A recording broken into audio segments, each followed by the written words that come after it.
Cal Ripken Jr.'s consecutive games played streak needs no introduction or explanation. It's one of the most memorable records in sports history for a reason. With that being said, there were some near misses Ripken endured in his career that put the streak in major jeopardy. None more threatening than what happened 32 years ago today, from this video's upload date. On June 6, 1993, one of the biggest and longest benches clearing brawls occurred, and I'd like to discuss it. I know I started off with Cal Ripken, but the brawl itself is epic beyond belief. This video will cover the build-up to it, the aftermath, and how it almost prevented one of baseball's most incredible achievements. This Sunday afternoon game took place in Baltimore, as the Orioles hosted the Seattle Mariners. Both teams were under 500 and in playoff droughts, so not much going on for either side. The game itself started out more or less like any other. Ace starter Mike Mussina took the mound for the Orioles and was lights out in the beginning. Through the first 3 innings, he had 3 strikeouts and hadn't allowed a run. For the Mariners, it was veteran starter Chris Bosio, just 3 starts removed from throwing his only career no-hitter. Bosio matched Mussina, posting 3 scoreless innings while striking out 4. However, in the 4th, the Orioles finally got to him. With Mark McLemore on third base and 1 out, Bosio unleashed a wild pitch, bringing home McLemore with the game's first run. Following a walk to Harold Baines, Mike Devereaux came to the plate and blasted a Bosio curveball deep down the left field line for a 2-run home run. After nothing through 3 innings, it takes 4 Orioles batters to put up 3 runs. After the homer, Bosio would not settle down right away and showed signs of frustration and a lack of command. After a single by Paul Carey, Harold Reynolds came to bat, and Bosio was wild on multiple pitches inside. He was not known as a wild thrower, in fact, quite the opposite. He had the lowest walk rate in the American League the previous season in 1992. Reynolds eventually singled, and Bosio remained wild afterwards, throwing inside on the next batter, Jeff Tackett, en route to a 4-pitch walk. With the bases loaded and 2 outs, he did recover by inducing a ground out from the bat of Brady Anderson. Baltimore led 3-0 after 4 innings. In the top of the 5th, Bill Hasselman came to bat and hit a long, towering home run off Mussina to get Seattle on the scoreboard. It was the only run they could manage, and you better believe the Orioles would add to their lead right away. Before that though, Bosio was still wild with his pitches. Mark McLemore led off the frame, and Bosio threw one behind his back. Ooh. Well, that was just a little too close, wasn't it? That was your basic purpose pitch. Intentional or not, the home plate umpire, Durwood Merrill, did not issue any warnings, and the inning continued as normal. After McLemore struck out and Cal Ripken Jr. singled, Harold Baines drilled a fastball out to right center field for a long 2-run home run. Baines with his first home run of the season, and it propelled the Orioles to a 5-1 lead here in the 5th inning. Baines' 2-run shot were the only runs scored, and after Mike Mussina blanked the Mariners in the top of the 6th, the bottom half of that inning saw more drama. Bosio was still in the game and did this on his first pitch. And the Oakland A's. Mel? Oh, there's a purpose pitch.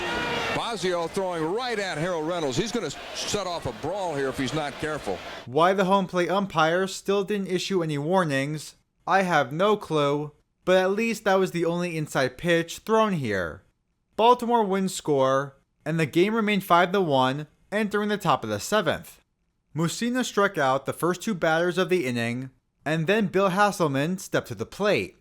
Mussina plunked him on the first pitch, to which we were then treated to perhaps the most epic brawl ever to happen on a baseball field. Mussina and Hasselman were on top of each other, Jeff Tackett wrestled Hasselman from behind, and Paul Carey was throwing some punches as well.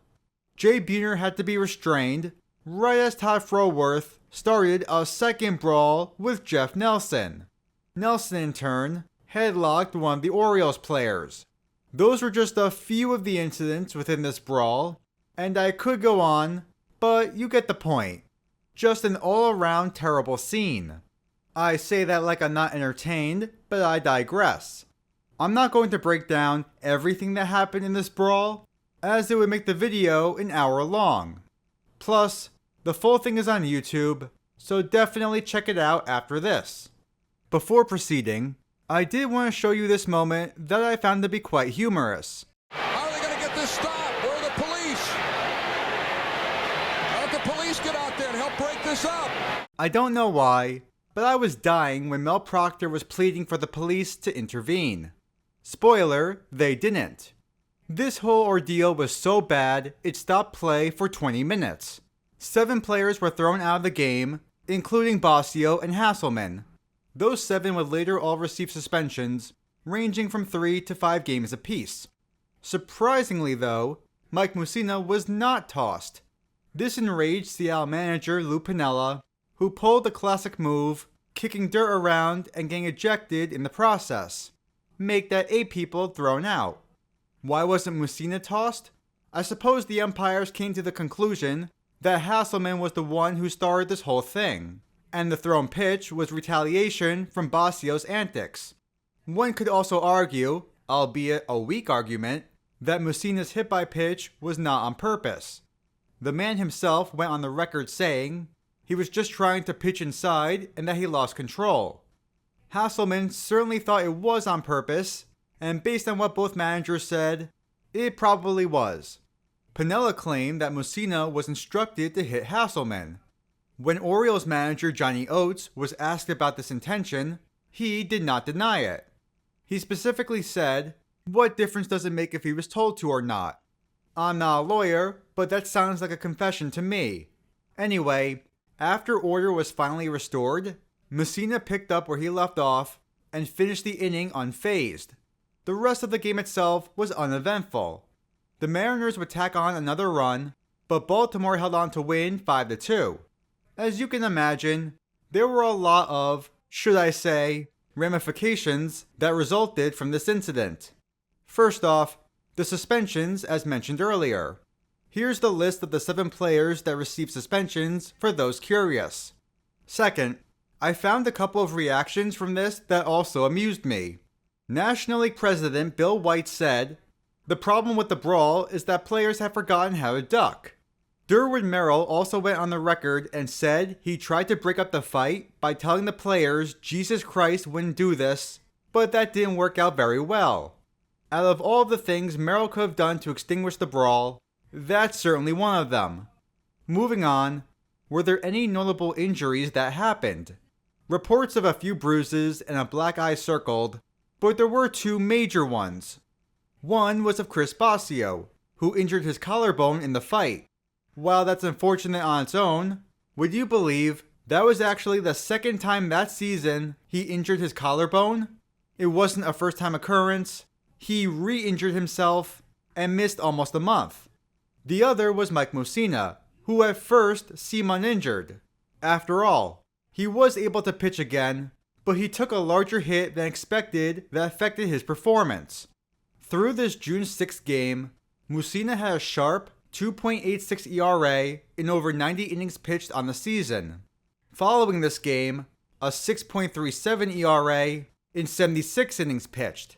He denied getting hurt at first, but eventually did end up getting put on the disabled list. He admitted he hurt his shoulder and back in the fight, and was eventually shut down for the rest of the season. I sure hope his career will recover nicely.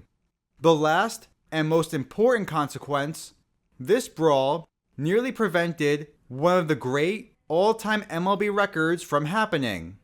Including this one, Cal Ripken Jr. had played in 1,790 consecutive games, just 340 shy of tying Lou Gehrig's record. Well, amidst the brawl, Ripken injured his knee. It's hard to tell initially, but if we slow down the footage, we can see the moment he falls to the ground. He is able to get up immediately, albeit slowly. According to the man himself, he slipped on the grass and felt a pop in his knee, but was able to finish the game due to the adrenaline rush he had. He iced his knee after the game, thinking all would be better the next day. When Ripken woke up the following morning, he found that his knee was so bad, he couldn't even put weight on his foot. He said on the matter, "I woke up and it was very stiff. It was difficult to do anything on it. Early in the morning, it didn't seem like I was going to be able to play." Johnny Oates recalled that Ripken couldn't even walk across the floor. Ripken's wife Kelly tried to persuade him to play just the first inning to keep the streak alive, but Cal balked at the idea. He said he didn't want to do anything to artificially keep the streak alive. He went to the ballpark later that day, still unsure of his fate. For the first time in over a decade, there was a realistic possibility that Cal Ripken Jr. was not going to play in the game. However, as if by magic, right before the game, the knee healed just enough for Ripken to play. He said it felt alright during batting practice and infield drills, therefore, he was once again present in the lineup. The knee got better over time, and as the saying goes, the rest was history. In the footnotes of one of the most epic brawls in baseball history was the fact that it almost ended one of the sport's most memorable records. A near miss for Cal Ripken Jr. and a near miss for the ages.